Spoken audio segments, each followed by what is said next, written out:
అందరికీ శుభోదయం. సంక్రాంతి పండుగలన్నీ మీరందరూ బాగా చేసుకున్నారని అనుకుంటున్నాను. ప్రతి ఏడాదిలాగే మన ఇంట్లో కూడా చాలా బాగా జరిగింది. పిల్లలందరూ వచ్చి ఎవరిళ్ళకి వాళ్ళు వెళ్ళారు. ఇల్లంతా చిన్నపోయింది.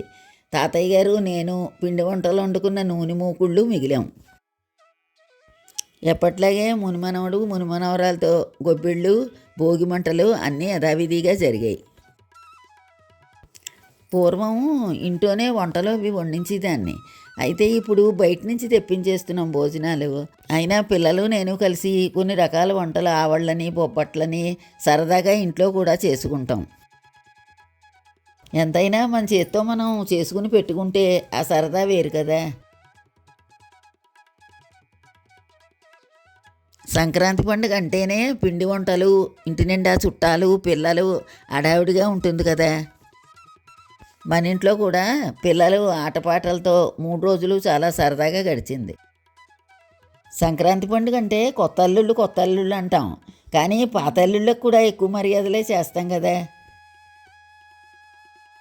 మా అల్లుళ్ళు వచ్చి 30 ఏళ్ళు 40 ఏళ్ళు అయిపోయింది కదా. అయినా వాళ్ళు నన్ను తాతయ్య గారిని ఆట పట్టిస్తూ ఉంటారు. పండగల్లో ఎక్కువ మర్యాదలు చేసేస్తారు మాకు. ఉత్తప్పుడు వస్తే మాకు అవి పట్టుకురా అని పనులు చెబుతూ ఉంటారు అని మమ్మల్ని ఆట పట్టిస్తూ ఉంటారు. వీడియో చిగురులో మునిమనవరాలు పెట్టుకున్న గొబ్బిళ్ళ పేరంటం కూడా పెట్టాను. గొబ్బెమ్మకి నైవేద్యం పెట్టి పేరంటంలో పంచిపెట్టడానికి అటుకులు పులిహార చేశాను.